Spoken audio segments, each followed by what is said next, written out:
બાંગ્લાદેશની રાજનીતિ ફરી એકવાર ગાઢ સંકટમાં ફસાતી દેખાઈ રહી છે।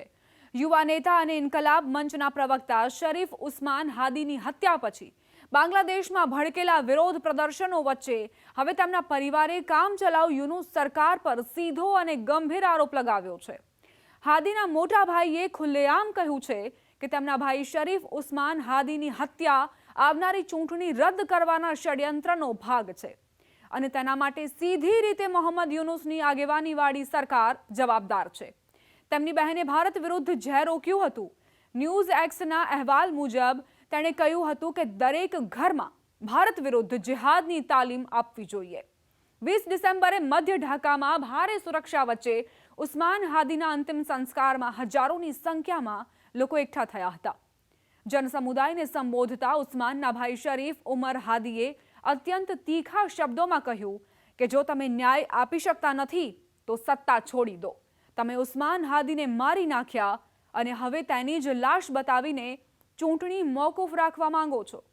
તેમણે સ્પષ્ટ કહ્યું કે જો તેમના ભાઈને ન્યાય ન મળ્યો તો વર્તમાન સત્તાધારીઓએ પણ દેશ છોડવો પડશે। આ નિવેદન ભીડમાં હાજર લોકોના ક્રોધ અને અવિશ્વાસની લાગણીને સ્પષ્ટ દર્શાવે છે। આપને જણાવી દઉં કે 32 વર્ષીય ઉસ્માન હાદીને સામાજિક કાર્યકર્તા અને રાજકીય વક્તા તરીકે ઓળખવામાં આવતા હતા।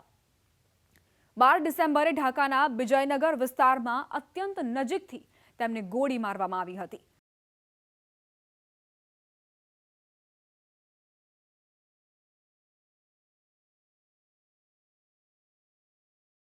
ગંભીર હાલતમાં તેમને સારવાર માટે સિંગાપોર લઈ જવાયો હતો, પરંતુ 18 ડિસેમ્બરે સારવાર દરમિયાન તેમનું મોત થયું। હાદીના મોત બાદ ઢાકા સહિત અનેક શહેરોમાં હિંસક પ્રદર્શનો, અથડામણો અને આગચંપીની ઘટનાઓ સામે આવી।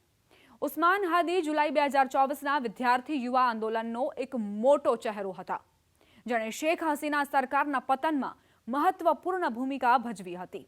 તેમને ફેબ્રુઆરીમાં થનારા સંસદીય ચૂંટણીઓમાં ઉભરતા નેતા અને સંભવિત ઉમેદવાર તરીકે જોવામાં આવતા હતા। આ જ કારણ છે કે તેમની હત્યાને લઈને હવે ચૂંટણી ષડયંત્રના આરોપો તેજ થયા છે। બાંગ્લાદેશની કામચલાઉ સરકારના નાણાકીય સલાહકાર સાલેહુદ્દીન અહેમદે મંગળવારે કહ્યું કે મોહમ્મદ યુનુસે નવી દિલ્હી સાથે તણાવપૂર્ણ સંબંધોને સુધારવા માટે પગલાં લીધા છે। અહેમદે તેમની કચેરીમાં સરકારી ખરીદી સંબંધિત સલાહકાર પરિષદ સમિતિની બેઠક પછી પત્રકારો સાથે કહ્યું, યુનુસ ભારત સાથે કૂટનીતિક સંબંધો સુધારવા પર કામ કરી રહ્યા છે અને તે પોતે પણ આ વિષય પર વિવિધ સંબંધિત પક્ષો સાથે વાત કરી રહ્યા છે। અહેમદે કહ્યું કે બાંગ્લાદેશે સારા સંબંધો બનાવવાની દિશામાં પગલાં લેતા ભારત પાસેથી 50,000 ટન ચોખા ખરીદવાના એક પ્રસ્તાવને મંગળવારે મંજૂરી આપી છે। જો કે આમાં બાંગ્લાદેશને કરોડોનો ફાયદો છે।